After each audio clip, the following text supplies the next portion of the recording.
હે જી મન જીણો જીણો નાદ હંભળાય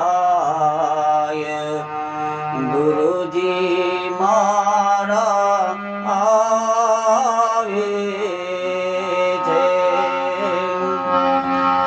હે જી એની સવારી ના સુર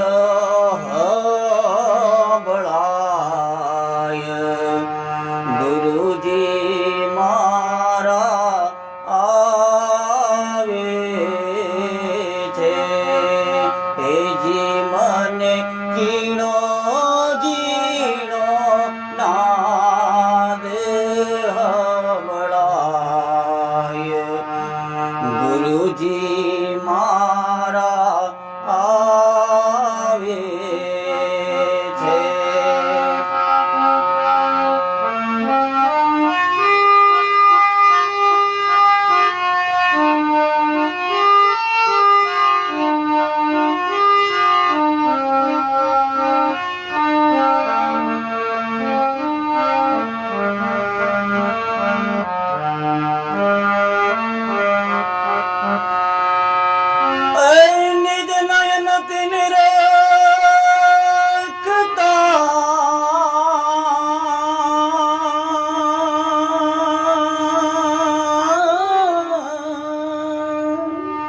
ત્યાં તો વાલો લાગે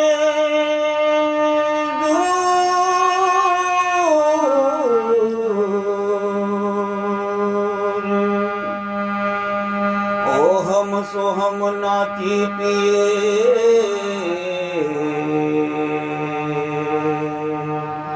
એને ગોતી લેજો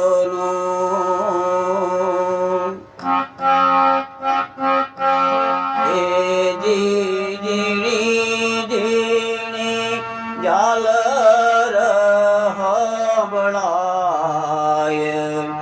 ગુરુજી મારા આવે છે હે જી મને જીણો જીણો નાદ હંભળાય ગુરુજી મારા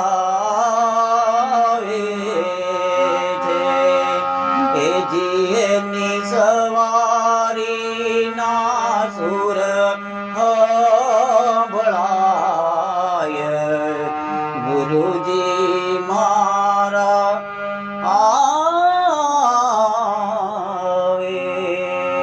છે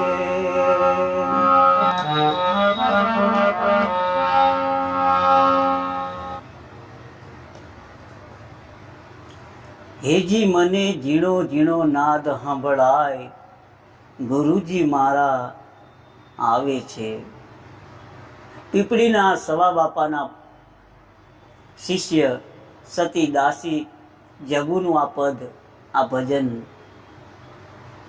એ ગુરુજી તમે આવો છો તો મારે ઝીણો ઝીણો નાદ સાંભળાય છે આ બહુ ઊંડી વાત છે મિત્રો પરંતુ આપણે એમાં નહીં જતા આ ભજનની ફરમાઈશ હતી અમારા ભજન મંડળમાં પણ આ ફરમાઈશ કરે છે મને વારંવાર તો આજે આ ભજન હું આપને શીખવાડવા જઈ રહ્યો છું તો દર્શક મિત્રો વિલંબ ના કરતા આપ હાર્મોનિયમ નોટ પેન પેન્સિલ સર્વ વસ્તુ લઈ અને બેસી જાઓ હું આપને હાર્મોનિયમ પર લાવું છું એક એક શબ્દ એક એક સ્વર તાલબદ્ધ કેવી રીતે ગાવાનું છે આને એ સર્વ બાબતો આપને સમજાવવા જઈ રહ્યો છું તો પધારો હાર્મોનિયમ ઉપર તો દર્શક મિત્રો આપણે હાર્મોન પર આવી ગયા છે અને સર્વપ્રથમ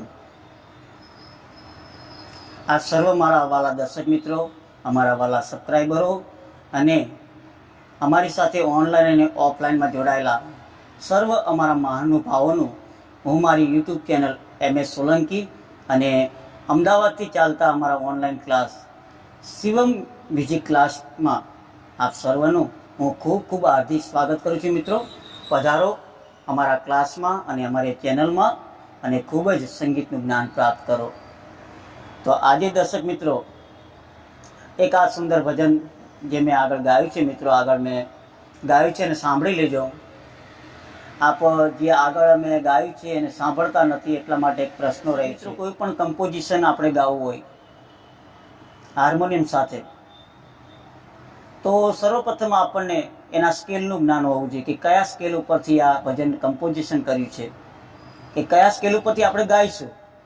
એવું નથી કે કમ્પોઝિશન કર્યું હોય એ સ્કેલે ગાઈ શકાય, તમારો પોતાનો સ્કેલ હોય એ રીતે પણ ગાઈ શકાય. તો અહીંયા જે મેં અત્યારે ગાયું છે એ 4 સફેદથી ગાયું છે મિત્રો. 4 સફેદ છે, 4 સફેદને મેં સા બનાવ્યો છે. અને આ ભજન જ્યારે મેં સાંભળ્યું ત્યારે મેં આપણા ગુજરાતના ખૂબ જ સુરીલા ગાયક છે મિત્રો, મને ખૂબ જ ગમે છે ગાયક બિરજુભાઈ બારોટ, સુરીલા ગાયક છે. અને એમને મેં સાંભળ્યા તો એમનો સ્કેલ હતો 4 કાળી. તો મિત્રો 4 કાળી ખૂબ જ ઊંચું કહેવાય, જે શીખતા હોય એના માટે 4 કાળી ઊંચું છે. તો અત્યારે મેં એને નીચું કર્યું છે અને 4 સફેદથી હું આપણે શીખવાડવા જઈ રહ્યો છું. તો 4 સફેદમાં આપણે કયા સ્વર લેવાના છે, ખૂબ જ સીધું છે મિત્રો, ખૂબ જ સીધું છે. તો જોઈ લો, સા રે ગ પ ધ સા રે સા ધ પ ગ રે સા ધ સા. આ સા છે, આ રે છે, આ ગ છે, આ પ છે, આ ધ છે, આ તાર સપ્તકનો સા છે અને આ તાર સપ્તકનો રે છે મિત્રો. પાછા આવીએ તો સા ધ પ ગ રે સા. અને ખૂબ જ અગત્યની બાબત મિત્રો, મંદ્ર સપ્તકનો ધ લેવાનો છે. આ મંદ્ર સપ્તકનો ધ છે, બરાબર છે. તો અહીંયા જો પહેલી લીટીમાં લખ્યું છે, હેજી મને ઝીણો ઝીણો નાદ સંભળાય. તો ક્યાંથી ચાલુ થયું છે? જો મિત્રો સાથી ચાલુ થયું છે. તો જો સા, હેજી સા સા, તો હેજીમાં સા સા. મને, તો એમાં રે રે રે રે. અને ઝીણો ઝીણો લખ્યું ત્યાં ગ ગ ગ ગ.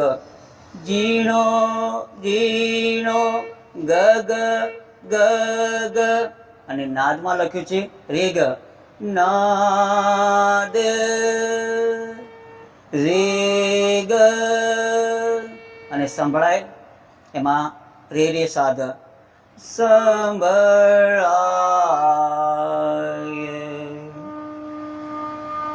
રે રે સાધ.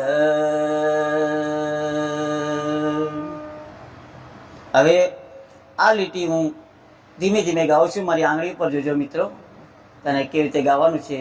ખૂબ જ મીઠફુલ ગાવાનું છે મિત્રો, સુરમાં ગાવાનું છે સરસ રીતે. તો જો હું ગાઉં છું મિત્રો, હેજી મને ઝીણો ઝીણો નાદ સંભળાય. તો પહેલી લીટી મંદ્ર સપ્તકમાં ધ પર પૂરી થઈ. અને હવે જો મિત્રો બીજી લીટીમાં લખ્યું છે, ગુરુજી મારા આવે છે. તો જો મિત્રો મંદ્ર સપ્તકના ધ ઉપરથી આવ્યું છે. તો આ મંદ્ર સપ્તકનો ધ, ગુરુજી ધ ધ સા. ગુરુજી મારા સારે સા. મારામાં સારે સા, સારે સા. અને આવે આવે. આવેમાં 3 સ્વર છે મિત્રો, આવે. અને છેમાં સા, છે. હવે આ લીટી ગાઉં છું, તમે જુઓ મિત્રો, ગુરુજી મારા આવે છે. અને આગળ બીજી લીટી લખી છે, હેજી એની સવારીના સુર સંભળાય, ગુરુજી મારા આવે છે. તો મિત્રો જે ઉપર સ્વરો હતા એવી રીતે જ આ સ્વરો લેવાના છે, એટલે હું બતાવતો નથી, ક્લાસ લાંબો થઈ જાય છે. અને આપને વિનંતી કરું છું મિત્રો, ઘણા બધા અત્યાર સુધીમાં ઘણા બધા કોમેન્ટ ઉપર લખીને મને મોકલે છે. એ સર્વ દર્શક મિત્રોનું અમે સ્વાગત કરીએ છીએ કે આપ કોમેન્ટ કરી રહ્યા છો. એ કોમેન્ટમાં મિત્રો આપ એવું જણાવો છો કે સર પૂરા ભજનનું નોટેશન આપો. મિત્રો પૂરા ભજનનું નોટેશનની કોઈ જરૂર નથી. જેમ મુખડું ગાયું એના મેં સ્વરો આપી દીધા, પછી અંતરાના જે સ્વરો આપું છું એ સ્વરો પ્રમાણે જ બધા અંતરા હોય. પહેલો અંતરો, બીજો અંતરો, ત્રીજો અંતરો, જેટલા અંતરા હોય બધા એક સમાન જ હોય છે મિત્રો. અને બીજું જણાવું કે મિત્રો આપના સુંદર કોમેન્ટો છે, આપ ખૂબ જ લાઈક કરો છો અને અમારી શીખવાડવાની પદ્ધતિ પણ આપને ખૂબ જ ગમી રહી છે. ખૂબ જ પ્રમાણિકતાથી મિત્રો અમે શીખવાડી રહ્યા છીએ. મિત્રો અમારી સાથે ઓનલાઈન ક્લાસમાં જોડાવવું હોય તો મેં ફોન કોલ્સ આપ્યો છે, ત્યાંથી માહિતી લઈ લેજો અને પછી આપ જોડાઈ શકો છો. જે જગ્યા ખાલી હશે તે આપવામાં આવશે મિત્રો. તો હવે મિત્રો આપણે આગળ જોઈએ. તો આગળ અંતરામાં લખ્યું છે, જો નિજ નયનથી નિરખતા. એક વાત આપને જણાવી દઉં મિત્રો કે અહીંયા એક દીપચંદી તાલ વાગી રહ્યો છે. આ ભજન જ્યારે ગવાઈ રહ્યું છે ત્યારે દીપચંદી તાલ વાગ્યો છે અને પછી અંતરો જ્યારે લેવામાં આવી રહ્યો છે ત્યારે તાલ બંધ થઈ જાય છે. તાલ વગર આ અંતરો ગાવાનો છે મિત્રો. એક સાખી ગાતા હોય એ રીતે આનો અંતરો ગાવાનો છે. બરાબર છે? તો જો પહેલી લાઈનમાં લખ્યું છે, અંતરાની પહેલી લાઈનમાં નિજ નયનથી નિરખતા, તો એ તા સપ્તકના સા ઉપરથી આવી છે મિત્રો. બરાબર છે? તો નિજમાં સા સા, નિજ સા સા, નયનથી સા સા સા સા, અને નિરખતા અને નિરખતા. તાને લાંબો કરવાનો મિત્રો અને ધ ઉપર તાને લાંબો કરવાનો અને ધ ઉપર એનો આલાપ પૂરો કરવાનો. બરાબર છે? હું પ્રેક્ટિકલ તમારી સમક્ષ હું ગાઈને બતાવું છું, તમે જો. નિજ નયનથી નિરખતા,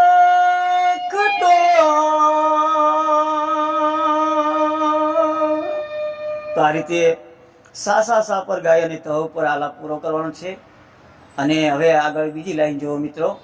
ત્યાં શું લખ્યું છે? ત્યાં તો વાલો લાગે દૂર, તો એ ધ ઉપર છે મિત્રો. તો ધ ઉપર જોઈએ આપણે. આ ધ છે મિત્રો. ત્યાં તો ધ વાલો ધ લાગે ધ અને દૂર, અને દૂરમાં ખાલી એક તાસકનો સા તમારે દબાવવાનો છે અને ગાવાનું છે.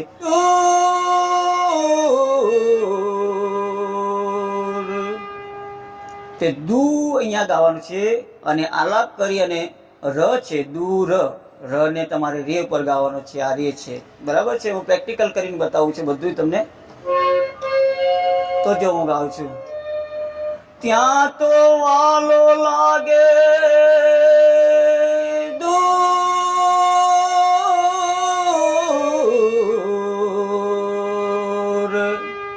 ર તો અહીંયા ર પૂરું થયું. બરાબર છે? અને પછી આગળની લાઈન લખી છે મિત્રો, તમે જુઓ.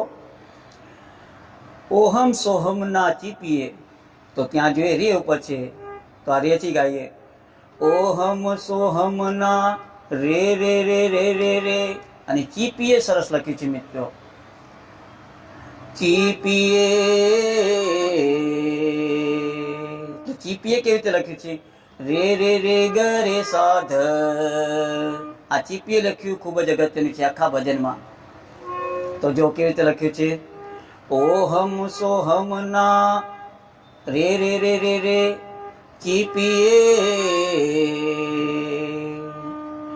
રે રે રે ગ રે સા ધ, ચીપીએ રે રે રે ગ રે સા ધ. તો આ રીતે થયું અને આ લાઈન ધ પર પૂરી થઈ. અને પછી આગળ લખ્યું છે, એને ગોતી લેજો નૂર, તો એ ધ પરથી આવે છે મિત્રો મંદ્ર સપ્તકના. એને ગોતી લેજો નૂર, તો એને માં ધ. એને અને ગોતી, ગોતી સરસ લખ્યું છે મિત્રો. ગોતી, તો ગોતી સરસ લખ્યું છે મિત્રો. ધ ગ રે સા, અને લેજોમાં સા લેજો નૂર નૂરમાં સા. પછી લખ્યું છે હેજી ઝીણી ઝીણી ઝાલર સાંભળાય. તો આ લાઈન મિત્રો આપણે આગળ જે પહેલી લીટી ગાઈ હતી હેજી મને ઝીણો ઝીણો નાદ સાંભળાય એ રીતે ગાવાની છે અને એ સ્વર લેવાના છે મિત્રો. હેજી ઝીણી ઝીણી ઝાલર સાંભળાય ગુરુજી મારા આવે છે. હે જીવન ઝીણો ઝીણો નાદ સાંભળાય ગુરુજી મારા આવે છે. તો આ રીતે દર્શક મિત્રો આ ભજનનો આ ક્લાસ હતો, હાર્મોનિયમ નોટેશનનો આ ક્લાસ હતો. આપને પસંદ આવે તો લાઈક કરજો અને મિત્રો આપના જે કોઈ ભાવ થતા હોય એ આપ કોમેન્ટ બોક્સ ઉપર લખજો. આપની કોઈ ફરમાઈશ હોય તો એ પણ લખજો. આપને કોઈ ફરિયાદ હોય, આપની કોઈ ફરિયાદ હોય, આપનું કંઈ સૂચન હોય તો પણ કોમેન્ટ બોક્સ ઉપર લખજો મિત્રો. કોમેન્ટ બોક્સ ઉપર આપ લખો તો અમે તાત્કાલિક એના પર ધ્યાન આપીએ છીએ અને એના પર અમે કામ કરીએ છીએ. તો ચાલો દર્શક મિત્રો, અહીંયા હું આ ક્લાસ પૂરો કરું છું અને વિરમું છું, અનુમતિ ચાહું છું. નમસ્કાર, જય માતાજી, જય હિન્દ, જય ભારત.